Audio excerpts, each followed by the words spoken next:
Good evening there, everybody. What is happening? Hopefully, y'all are having a wonderful day today. So, when it comes down to it, I thought, of course, that I would talk about this little video and the subject that I thought was very particularly interesting.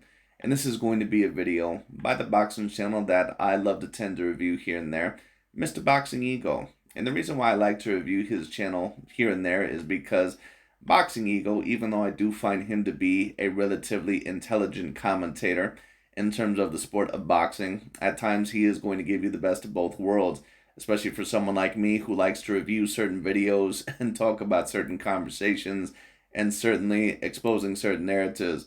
Because at certain times, he is going to give you some very good takes in my personal view. And a certain amount of other times, he's also going to have a certain amount of emotional takes or biased takes. You can clearly tell. And when it came to the Terrence Bud Crawford and Errol Spence Jr. situation, if you paid close enough attention, you knew that there was no doubt who he was rooting for. It just is what it is. And apparently, shortly after it came out, Boxing Ego apparently had a personal problem with that of Terrence Bud Crawford's camp because apparently Terrence Bud Crawford's team said something about Mr. Boxing Ego. And I knew that something was up because Mr. Boxing Ego seemed to have certain biased commentary over that of Mr. Terrence Bud Crawford. And it is what it is. I'm sure that, they had a little bit of a spat, whatever. But at the end of the day, it was very clear and apparent to me that Ego had a personal problem against Terrence Bud Crawford for whatever reason. And sure enough, eventually it came to the light. But anyways, enough overall talking about the introduction. For those of you, of course, that ended up watching the fight between that of Mr. Terrence Bud Crawford and Errol Spence Jr., that ended up happening, I believe, probably about a week or two ago. I can't really even remember how long ago it was. But anyways, for those of you that of course remember the quote unquote fight of the decade, really the matchup of the decade, and that's why I say that there's a difference between a great matchup and a great fight, because a great matchup is this example like that of Terrence Bud Crawford and Errol Spence Jr., where on paper it's supposed to be a great fight, but then sometimes it does not always end up being a great fight. Another example of that would be Tyson Fury versus Deontay Wilder. On paper, it was a great matchup, and to be fair, the first fight and the third fight, they were relatively competitive in certain rounds. But for the majority of the rounds, Tyson Fury pretty much dominated Deontay Wilder throughout the majority of those fights. It just is what it is.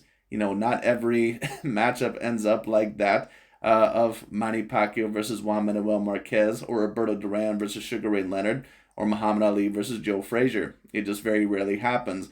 Even a lot of the times in these type of matchups, even when you have two top 10 pound per pound fighters, a certain amount of the times, sometimes one side is a little bit more dominant.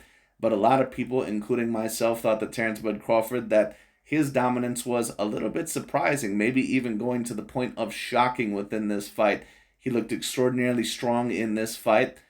He looked like, of course, he had even an improved skill set in this fight. And I can't say that I was not expecting some of those things. But once again, the two main factors that surprised me the most of Mr. Terrence Bud Crawford is his massively improved defense in this fight, which I was expecting a defensive improvement to a slight degree. But in this fight, it was extraordinary. Not only that, but his power once again was really the main factor that ended up surprising me. He ended up moving around Errol Spence Jr. in this fight very easily, especially after that of the first three rounds, which leads a lot of people or certain people to believe that maybe Errol Spence Jr. was not necessarily the same type of fighter or not the same animal as what he was in the past. At least a certain amount of people believe that. And I'm going to commentate my opinion on this because Mr. Ego, he's going to kind of state this. Floyd Mayweather Jr. also stated that he believes that Errol Spence was possibly weight drained or that there may have been an issue with the weight. And there's certain other people that believe that Errol Spence just didn't look like the same fighter in general. And I agree that Errol Spence did not look like the same fighter in general. But whenever it comes to these big matchups like these, a lot of the time certain fighters don't look like their normal self. Whether it be Mike Tyson versus Evander Holyfield, or that of Deontay Wilder versus Tyson Fury, or whether it be Steve Von Fulton versus Naoya Inoue, or whether it be Errol Spence Jr. versus Terrence Bud Crawford. But the big question is that did he not end up looking the same because he was deteriorating as a fighter, or maybe the 400 plus day layoff, or was he actually weight drained, or was it just mainly because he was in there with that much of a greater fighter? I'm going to commentate in my view of what the actual factors were, what the main factors were in my view. Let's get straight into it. Hard work, dedication. Like I said before, Floyd Mayweather, TBE himself, weighs in on Terrence Crawford victory over Errol Spence, and he kind of insinuates that Errol Spence was weight drained. Yeah, you heard it. Pat, yeah. What up, Fight World? It's your boy Ego, and I'm back with some more boxing. Now, Floyd Mayweather did an interview with Fight Hype, and this is what he had to say. Quote, "If I was training Errol Spence or I was in his corner, I don't think he should be fighting at 147 pounds at all. I don't think he should be fighting at 154 pounds. I think he should be fighting at 160 pounds or 168 pounds. Wow. So what does this mean? To me, this means... Very interesting that Mr. Floyd Mayweather Jr. ended up stating that. Now, is he stating this because this is what he truly believes? Is he maybe sticking up for his boy, Errol Spence Jr., because we know that him and Errol Spence, they go back a little bit? Because Errol Spence Jr., he ended up sparring Floyd Mayweather Jr., so I'm sure that they have somewhat of a friendship or at least an acquaintanceship when it comes down to it. But at the end of the day, Floyd, I do believe, probably believes that Errol Spence Jr. maybe was slightly drained. Do I believe that that was the main factor? In my personal view, no. And a certain amount of people did say that they personally thought that Errol Spence did not look quite in as good a shape as that of Mr. Terrence Bud Crawford. And I could possibly understand that. I'm not quite sure. I think that both fighters looked relatively strong at the weigh-in. Your opinion is your opinion. I'm not a professional boxer, so at the end of the day, I can't tell you what it's like to get in that level of shape. But at the end of the day, do I believe that the quote-unquote weight drain or anything of a sort was the main factor in this fight? In my personal opinion, no. And don't get me wrong, certain weight drains have been a factor in the past for certain fighters. No doubt about it, We've seen it affect certain fighters, possibly in the past, even though I can't necessarily pull up any prime examples at the moment. But weight drains certainly have affected them. But just in my personal view, Errol Spence Jr.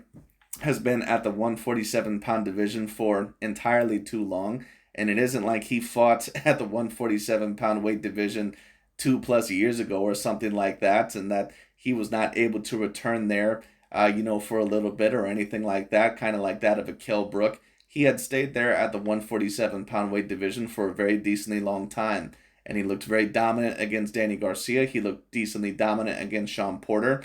And in his most recent fight, which of course was over a year ago, that may have been a slight factor, possibly ring rust, if you maybe want to bring up, an extra factor in terms of maybe of how the result ended up being. But when it comes down to it, do I believe that Errol Spence Jr. was drained at least massively? No, I don't. Just in my personal view, Errol Spence did not look super drained to me. When it came down to it, just in my personal view. Now, there is certain people that I've heard where they believe that Errol Spence did not look in as good of physical shape in this fight as what he did in other fights. But just in my personal view, I think that basically everything gets revealed within time. And that's why, once again, it's so important for boxers to get in the ring with that 50-50 level of matchup. That's why, in my view, once upon a time, Canelo Alvarez was the undisputed #1 pound-for-pound fighter. Because Canelo Alvarez, not only did he get in the ring with his 50-50 level matchup against Gennady Golovkin, but he had fought a multitude of other fighters, like that of Erdeslani Lara and Austin Trout and Danny Jacobs and Callum Smith and Caleb Plant and Billy Joe Saunders, Miguel Cotto, Sergey Kovalev. Canelo was fighting a lot of A-grade level champions, no matter what level of A-grade that you put them on. Bottom line is that, once again, you don't know truly how great a fighter actually is until they finally get in the ring with that guy that is legitimately going to challenge them. And that's why for the longest time, I could not put Terrence Bud Crawford nor Naoya Inoue on my top 5 pound-for-pound list, or at least Mr. Inoue or Terrence Bud Crawford at the #1 pound-for-pound spot, because I didn't really know how truly great they actually were. But I think, once again, that eventually everything gets revealed within time, as the saying goes. What isn't revealed within the rinse gets revealed within the wash, when it comes down to it, if that's how the saying goes. And I think that in this fight, pretty much every major flaw that Errol Spence was going to have, it was going to get revealed within this fight once again. And I said this in my fight prediction. If Terrence Bud Crawford was able to back up Errol Spence Jr., if he was able to compete with him at any point in time and show him that he could compete with him on the inside and go with him somewhat blow for blow in terms of power, Errol Spence Jr. was not going to win this fight. Because for anyone that knows the difference between these two fighters, Terrence Bud Crawford, the only chance of him, excuse me, the only opportunity for Errol Spence overall to win this fight once again was the hope that his defense was going to be the sharper defense of the two, that he was going to be the slightly more powerful fighter, and that he was going to be able to possibly bully Mr. Terrence Bud Crawford on the inside. Terrence Bud Crawford already had the quicker feet. He already had the slicker feet. When it came down to it, clearly the faster feet. He already had the faster hand speed. Anyone who had watched the fighters previously consistently already knew that. Terrence Bud Crawford also was the better counterpuncher. He also had better head movement. So Errol Spence Jr., the only way he was going to win this fight is if Terrence Bud Crawford, he showed a lot of his defensive inefficiencies as he had shown within prior fights. And on top of that, that his power would not be able to compete with that of Errol Spence Jr.'s. Neither of those factors happened in the fight. So when neither of those factors ended up happening in the fight, that fight was over. That Floyd Mayweather pretty much is insinuating, even though he didn't say the words weight drain, he's pretty much insinuating that Errol Spence is not a welterweight anymore and can't make welterweight. Because listen, I mean, he said he doesn't even think he should be at the division higher, which is 154.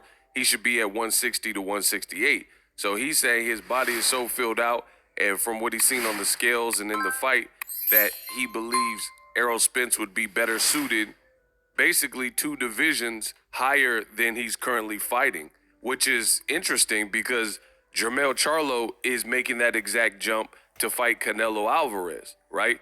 Jermell Charlo is a division above Errol Spence at 154, where he is undisputed currently. And Jermell Charlo is moving up 14 pounds to face Canelo Alvarez. And basically, Floyd is telling you that Errol Spence should be at that division or close to it at 160, which is a middleweight. So why is this important? Well, for starters, Floyd Mayweather has an opinion just like anybody else. Second of all, Floyd Mayweather is the GOAT. He's TBE, and he sparred Errol Spence before.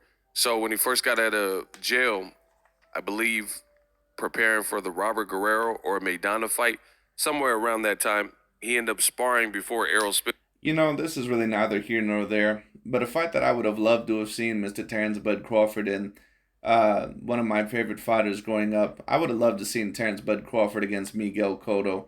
That would have been an interesting fight. Now, Terrence Bud Crawford would have had very much the reach advantage over Miguel Cotto. So it would have been very hard for Miguel Cotto overall to kind of get in on Mr. Terrence Bud Crawford. But Cotto would have probably been the most skilled opponent that Terrence Bud Crawford had ever fought within his career. Even more skilled than Errol Spence Jr.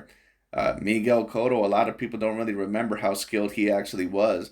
He had very good head movement. He had all-around good defense. He was extraordinarily powerful, especially at the welterweight division. He had pretty good feet when it came down to it. He just didn't have necessarily quick feet, and at times he could be vulnerable for uppercuts and a hook around the guard when it came down to it. But that would have been one hell of a fight. Just to talk about, one of Mayweather's past opponents that would have been very interesting to see Terrence Bud Crawford in the ring with. Was a champion, and he got to take a look at him up close and personal, and he probably noticed that Errol Spence Jr. was big then, and that was several years ago. Several years ago. If you think about it, just to prove that it's several years ago, Errol wasn't a champion, and he's not a champion now because he just lost, but he was a long-standing champion after that, and Floyd Mayweather had basically retired from an active career, fights that would blemish his record. So it's been some time since Floyd was a true active boxer. He's doing more exhibitions. So years have passed since that infamous sparring. I've talked about the infamous sparring on the channel. Check out some of those past videos and other works from Boxing Ego. The reports and rumors that came out at the time was that Errol Spence gave Floyd a black eye. Again, this is before he was even a champion. So he was clearly strong, And then when he fights Terrence Crawford, magically he's not strong anymore, which would indicate that there were some issues. Well, was it that he's not strong, or was it necessarily that he got in the ring with an opponent that clearly was a decent amount more skilled than him, and then on top of that, he could deal with his level of power? Once again, a lot of these guys that are looked at as very decently strong, but when they finally get in the ring with someone that can handle their level of skill and their level of power, all of a sudden these guys they get very heavily exposed. And no offense against Errol Spence Jr., but it's not like he was ever a super duper great counterpuncher or ever had a grade level head movement or had the fastest feet in the world. You know, all the opponents that he was beating, don't get me wrong, he beat a lot of A grade level opponents when they were the champion or when they were very good fighters, like Yordenis Ugas or Danny Garcia or Kell Brook or even Mikey Garcia, if you want to count him, and Sean Porter, and, you know, there might be a couple other guys that I'm not remembering at the moment. But at the end of the day, none of those opponents were ever going to possibly expose certain faults within your game the way that Terrence Bud Crawford could. It just is what it is. It's very similar to that of the Mike Tyson Evander Holyfield situation, or that of the Deontay Wilder versus Tyson Fury situation. Like a lot of Mike Tyson fans, they'll tell you that, you know, Mike Tyson didn't look the same at all in that Evander Holyfield fight. Well, was it because Mike Tyson wasn't the same fighter? Or is it because Mike Tyson, he was always just a flawed fighter, and in his bigger fights, he just usually didn't pull out ahead, and Evander Holyfield was able to expose a certain amount of holes or flaws in his game? When you take a look at Deontay Wilder against Tyson Fury, all of a sudden people said, oh, Deontay looks drugged. All of a sudden he doesn't look as powerful anymore. It's because he was finally in the ring with someone that can handle his style and handle his level of power. It just is what it is. Now, if you want to believe that Errol Spence Jr. was drained, that's up to you. Do I believe that he was drained? No, I don't believe that he was drained. I think that if there is an external factor other than that of Mr. Terrence Bud Crawford, I think it's possible maybe he wasn't as fit this training camp when it came down to it for whatever reason. Maybe he overtrained or something, or maybe the stress of possibly facing Mr. Terrence Bud Crawford, maybe that had something to do with it. Or when it came down to it, maybe just, like I said, overtraining, also being off for 400 days, who knows? But other than that, I can't really come up with anything else. I certainly don't believe that Errol Spence Jr. was majorly drained.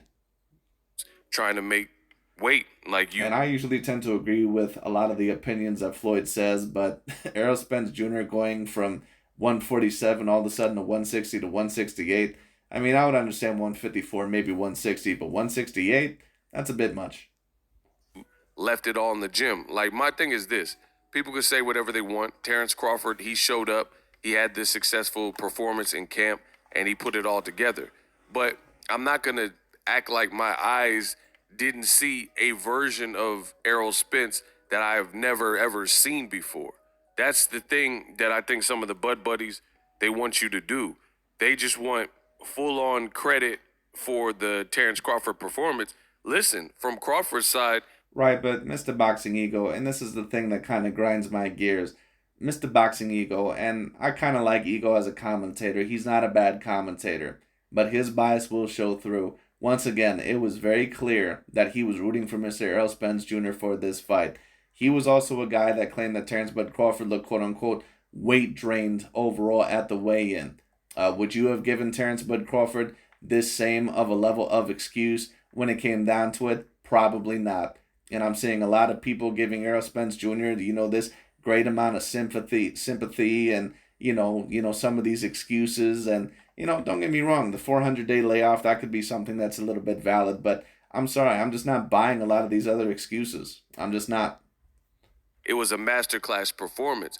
But I don't really know many people, including the people who were picking Terrence Crawford, that expected it to go exactly like that, where it was one side, Errol can't win any moments, Errol looks... Well, I agree with that, but once again, if you look at my fight prediction, for those of you that have been looking at my channel, the reason why I didn't expect it to go that way, and the reason why a lot of people didn't expect it to go that way, is because we were not expecting Terrence Bud Crawford to appear that powerful. Now, if you believe in your personal view that Terrence Bud Crawford looked that powerful because Errol Spence was weight drained, or that he was a bit weaker, I'm not really sure if I'm going to go with that. I just think that Terrence Bud Crawford is stronger than what people even know. Because Errol Spence didn't necessarily look overly weak to me in the fight. It just looked like Terrence Bud Crawford was kind of sizing him up in the first couple of rounds. And ever since, it isn't like Errol Spence didn't have any success at all in the fight, and that he was just a pushover. He had a little bit of success in the first round, and even in the third round, he had his level of moments. His power clearly, at times was backing up Terrence Bud Crawford. It's just that Terrence Bud Crawford had the clear speed advantage. He had the clear counter punching placement advantage. He clearly had the better and the faster feet when it came down to it. And on top of that, once again, once he showed that his power could compete with Errol Spence Jr., that fight was over because Terrence is too fast. He has too good a head movement, and on top of that, he had better defense than Errol Spence Jr. Once again, once those two factors came up, those two unexpected factors, like I said, and I said this in my fight prediction, if Terrence Bud Crawford is able to show that he can compete with Errol Spence Jr. blow for blow in terms of power, that fight is over. There is no way Errol Spence is going to win a fight with Mr. Terrence Bud Crawford if he actually shows that he can compete with his level of power. No way. Completely deflated and flat.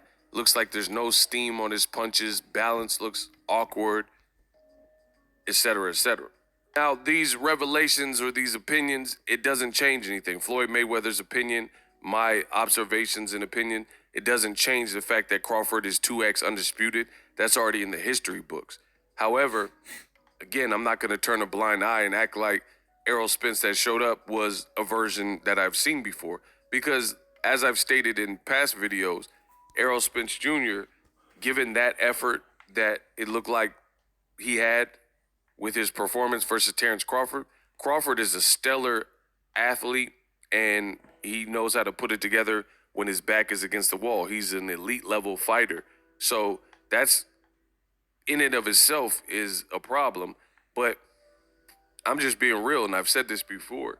If Terrence Crawford was not the option and Errol Spence looked exactly how he looked, whatever went on in camp and whatever transpired, and he looked like that, some guys that Errol Spence has already beaten, such as Yordenis Ugas out of Cuba, Danny Garcia out of Philly, and maybe even Kell Brook or other people, if those versions of those fighters, when Errol fought them, showed up, but this version of Errol showed up, then I honestly don't know if he would have unified all those belts and beat the Sean Porters and Ugases, because it looked like his performance, he couldn't get anything going. And I understand a lot of people just want to. Well, once again, is the reason why he couldn't get anything going because he was quote unquote drained or not the same fighter? Or is the reason why he wasn't the same fighter because he was just in the ring with that much of a better fighter? Now, maybe it's a little bit of both, but I choose to believe that probably a good 90% of it was because of the result of just how great Mr. Terrence Bud Crawford was. Once again, like I said, if Terrence Bud Crawford showed elite defense in this fight and pulled out a performance that I had never seen from him before, and his power was able to compete with Errol Spence Jr., that fight was over. Because there was no way that Errol Spence was going to be able to outdo Terrence Bud Crawford. He does not have the counterpunching ability. He does not have the accuracy. He does not have the hand speed, nor the foot speed, nor the judging of distance as what a Terrence Bud Crawford had. He just has too many advantages. So really what this fight showed me is what I kind of already knew, which is that Terrence Bud Crawford was probably the more talented and skilled fighter when it came down to it. What I really needed to figure out was that how much would Terrence Bud Crawford's power impact Errol Spence Jr.? The answer is quite a bit.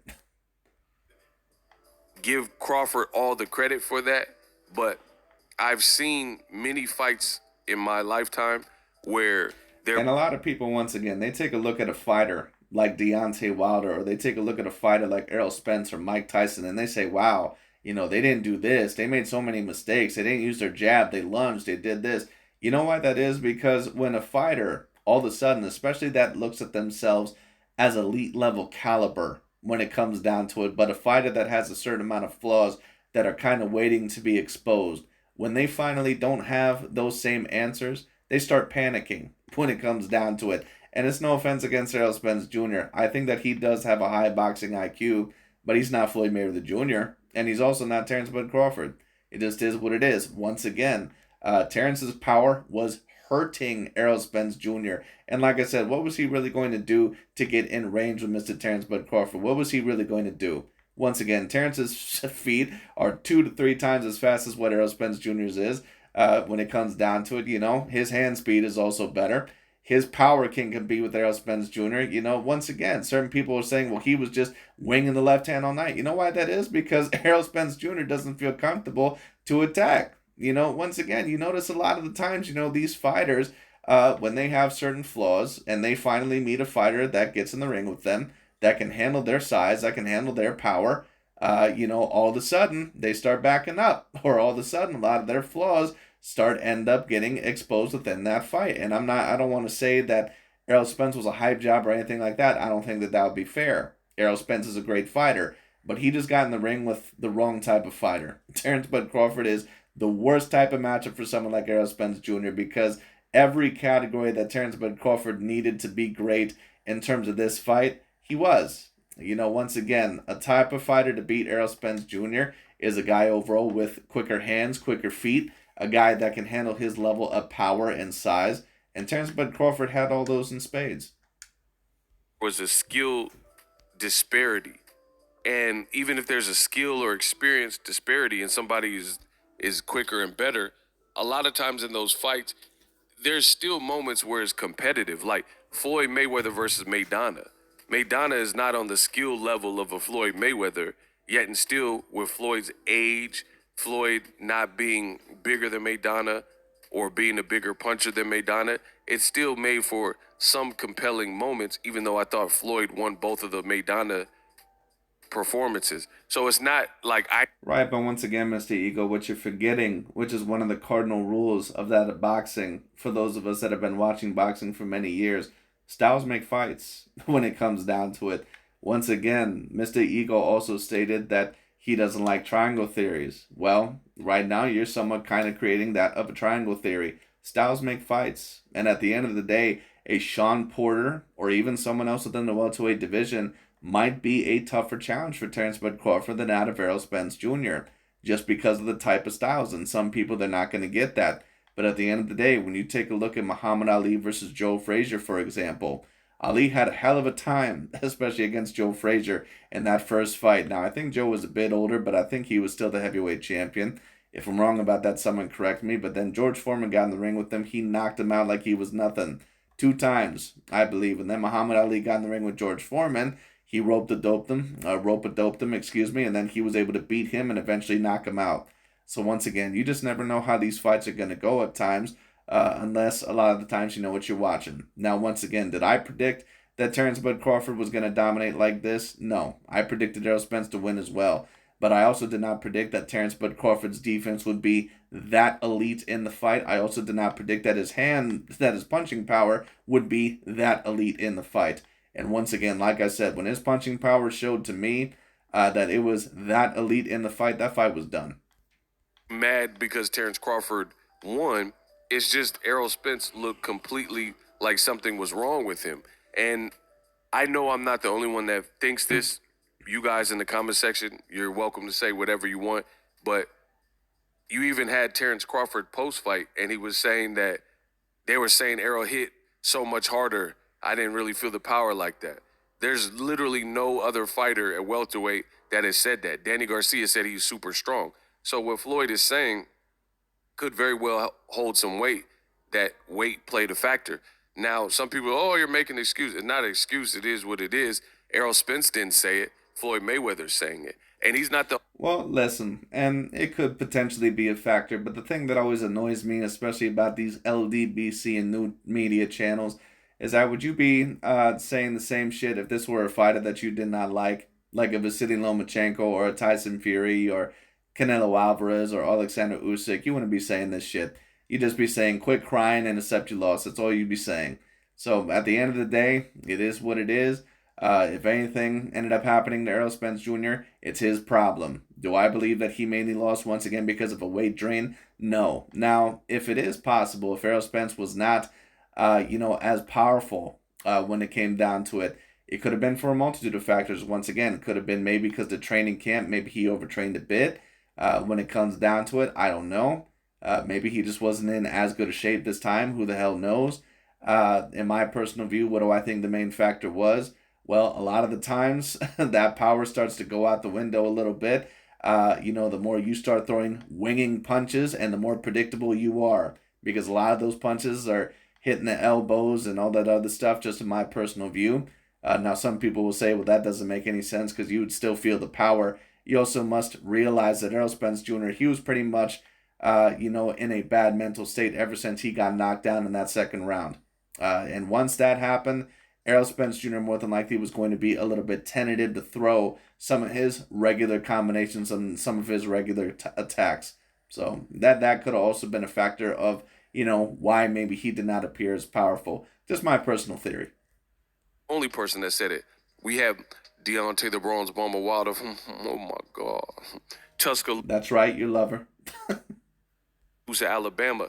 He said Errol looked dry. Errol looked drained. He said he looked a little drained. Literally, you can find these videos. Right, but I really don't give a fuck what Deontay Wilder has to say. No offense against him, but he's the king of excuses. I really don't give a shit what that dumbass has to say.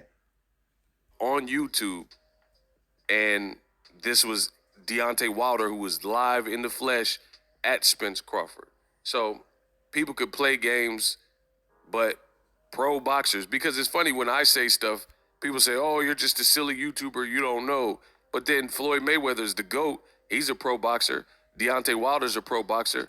I think Shane Mosley might have even said it, and these people are saying that Errol Spence's weight is the problem. But again, you have to blame Errol Spence for that because he tried it. He agreed to the weight. He thought he could make it. I'd agree with that. And, it's possible. Once again, the man was out for a year. Maybe he was not exercising as regularly within that year as what he should be.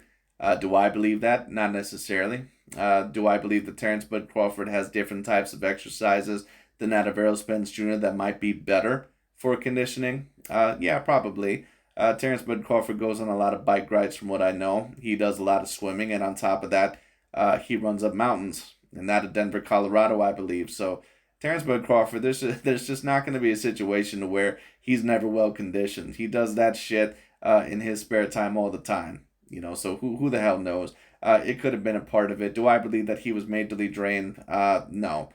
Do I believe that it's possible that maybe he was not in as good a condition this time? It's possible. Who knows? And I'm not ruling out the draining thing. I don't personally believe it was the main factor in my personal view, because Spence has been at the welterweight division for his whole entire career, and it isn't like within his last fight that he looked super duper vulnerable or anything like that. Now, once again, the man was out for over a year, so maybe once again was he not in as good a fighting condition? Maybe because of that. Maybe, who knows? But once again, in my view, if it was any of that, I'm gonna give that about 10 to 20% of the blame. Safely, but he probably miscalculated being on a long layoff, being 30 plus, and starving yourself. He's already, like, my thing is this. In closing, all the fighters that are complaining about how hard it is to make weight should just move up. Teofimo did it, then he loses bad to Cambosis. Errol Spence, he was like, man, it's hard to make weight. Then he loses to Terrence Crawford. There's no shame in losing, but might as well put on your best effort. And so, Well, there's no shame in losing when it comes to the fighters that you like. When it comes to the fighters that you don't like, you're of course going to try and shame them and humiliate them because you have a racial agenda and you have a certain agenda. And don't get me wrong, the LDBC and new media, they're not the only ones. But these people, man, they got to stop, throwing rocks overall while they're living in a glass house. Stop being hypocritical. A lot of these guys, they don't give a fuck about trash talking certain guys like Canelo Alvarez or Usyk or Inoue or some of these other fighters, some of these fighters that they don't like. But then when it comes to one of the fighters that they like Wilder or Errol Spence, they lose, and then they're like, oh, why are people hating? So once again, sometimes it's just best to shut your goddamn mouth. if they could beat you, have them beat you and not have yourself beat up and beaten and you left it all in the gym and left it all on the scale just trying to compete to make the weight. To me, that's rather foolish. It's like staying up and doing a cram session for a school paper and the teacher already told you your paper is late she's not giving you credit for turning it in. So what's the point of rushing to the class, and what's the point of staying up all night to write the 10-page paper if you can't get credit for it and you're still going to fail and you won't be able to get your diploma and walk? For me, it doesn't really make sense. So it doesn't make sense to do all this. I mean, I guess that comparison somewhat makes sense. You know, because Errol Spence is a guy that still had some value at staying at 147 because he wanted to become undisputed there. But I understand what Mr. Ego is trying to say. At the end of the day, once again, do I believe that he was majorly drained? No, especially not to the point of at least clearly 160 or 168. Like 168, like come on. Stuff and beat your body up 8 to 12 weeks in camp just to hit a number on the scale and then put up the performance that we got from Errol Spence, which again, a lot of people didn't know. And I'm sure Errol Spence, in hindsight, he's able to look at these things, but he probably thought he could perform and he couldn't. And for a person like Floyd who sparred with him, who's a pro fighter, he's telling you that, hey, he should be fighting higher weight class. And I also respect it from Floyd. Not only is he a boxing genius, I also agree that Errol Spence should probably be fighting at a higher weight class at 154. Do I believe that Errol Spence should immediately jump up to 160 or 168? Absolutely not. I don't think Errol Spence is ever going to be a natural 168 pounder. Could he fit at 160? Yeah, he could eventually fit at 160. You know, 168, no. and mastered the business of boxing as well and put on great performance, spectacular performances, and the hugest, the big events. Another reason why I respect it is Floyd is from the old school where he actually maintained his weight and his walk around weight is not grossly different than the weight he was campaigning at. So Floyd, Pacquiao, Bernard Hopkins, people like that, they actually leveraged their weight in their off season and didn't balloon up. So again, you got to give credit to Terrence. You say Bernard Hopkins? You mean the dude who fought at middleweight but pretty much had the damn build of a natural light heavyweight?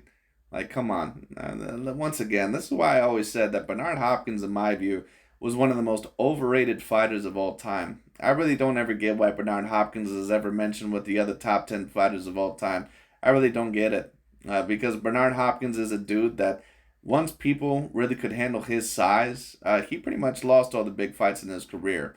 You know, I mean, don't get me wrong, he still beat some very good guys. Like, he beat, Kelly Pavlik and Winky Wright, and, he beat, Antonio Tarver and John Pascal. He beat a lot of those guys. I give him credit, but he also lost to Joe Calzaghe. He lost to Prime Roy Jones Jr. Uh, in my view, had him and James Toney fought, I'm not 100% sure would he have beat James Toney when it came down to it. I mean, very, very, very good boxer, but, overrated. Crawford, because Like I said, when the two biggest wins of your career are Felix Tito Trinidad and that of Oscar De La Hoya, and you look about 1 to 2 weight classes bigger than those guys, when it comes down to it, there's an issue. he obviously has maintained his weight to the point where he's able to perform still. Errol Spence, there's been moments where he's ballooned up. He told you 180, 190, and it seems like in this fight it came back to bite him. Despite that, maybe there's a skill set difference with the counterpunching and the speed, but I don't think it had to look exactly like that. That's my honest opinion. Even if Errol had a losing effort, I don't think it would have looked exactly like that. And again, I seen even Crawford fans saying something look wrong with Errol Spence, so I know I'm not the only person on a limb. Drop your thoughts in the comment section. Let me know what you guys think of TBE. He's a young, hungry lion, like I said before. And I'm introducing Super Things right here. Anyways, that's pretty much about it. I just thought that was a very interesting video, very interesting conversation. Do I believe that something was majorly wrong with Errol Spence Jr.? You never know at the end of the day, but, at the end of the day, also, this was the biggest fight of your career. Do I believe possibly that there maybe could have been some overtraining, or maybe that the 400-day layoff, that, that could have had something to do with it? Yeah, it could have had something to do with it. But in my view, I'm going to give, once again, that maybe 10 to 20% of the blame. 80% of it is just that Terrence Bud Crawford was just a much better fighter. Like I said, once he showed that he could compete with power and that his defense was as good as what it was in that fight, that fight was done because there was no other categories that Errol Spence beat Errol Spence Jr. in, or excuse me, that Errol Spence beat Terrence Bud Crawford in. There was no other categories. His only hope was that he was going to have more power than Terrence, that he was going to have the slightly better defense than Terrence Bud Crawford, and that he was going to be able to impose his will on him. If that didn't happen, it was done because he did not have the feet over Terrence Bud Crawford. He didn't have the hand speed. He didn't have the counterpunching ability. When it came down to it, he didn't have almost anything else besides the chin, slightly better defense, at least from what we've seen in prior fights, and the power. Everything else went to Terrence Bud Crawford. So it is what it is. Anyways, that's pretty much about it for today. Thank you guys so much for watching. I'll talk to you all later.